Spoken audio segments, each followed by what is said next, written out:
I'd like to tap into your expertise again within the region as a major publisher here, as to the trends over the last 12 months within the meeting sector. Yeah, well, absolutely. I mean, the meeting sector largely reflects the wider tourism trends that are happening.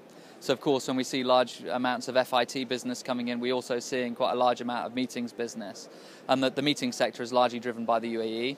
But the safe haven Gulf countries have all been benefiting basically from that kind of perfect storm of events that is taking place in the wider Middle East region. So we're seeing business being brought in from the places like Egypt, Lebanon, Jordan, which would typically attract a large amount of meeting and incentive business. Last year we had a record year for Dubai and Abu Dhabi in terms of their tourism performance. So over 11 million visitors that were coming into Dubai, over 2.8 million I think it was for Abu Dhabi.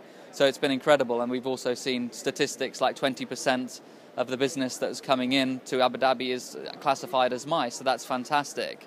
But what we're also seeing is quite a big disparity between Dubai and Abu Dhabi, which has created opportunities, particularly for the emerging infrastructure that's coming up in Abu Dhabi.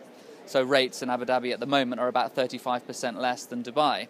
So clearly for large-scale meetings that are looking at either venue, we've got over 80% occupancy that we experienced last month for Dubai.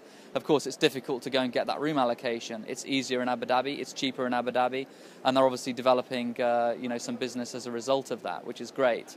At the same time, Qatar, we're obviously seeing that infrastructure being developed in advance of the FIFA World Cup. They've got a lot of inventory that's available. Again, prices are very reasonable. That's doing well.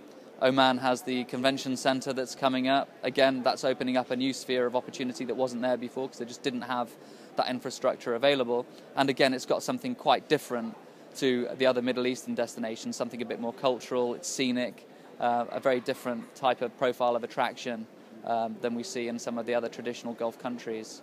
And I suppose that's something you're going to see continuing for the next 12 months? Absolutely. I don't see anything really changing in terms of the political situation widely, which again is really the main driver for that type of business. We're seeing opportunities that are being highlighted further in Asia. We've seen a huge amount of increase in terms of the number of Chinese visitors. You've probably spoken to some exhibitors about the New Skin event that's coming into the destination next month. 14,500 Chinese visitors coming in for an incentive.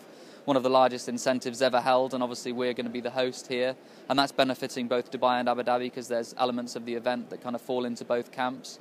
So a great opportunity really to show the infrastructure, to show the ability of the destination to host such a large-scale event. So it's a fantastic endorsement, and obviously that's ahead of 6 years' time where we're going to see the world's largest exhibition taking place. And again, that's not only going to benefit the main destination that's being hosted of Dubai, but it's going to benefit the UAE and the Gulf region, those safe haven countries that we spoke about earlier.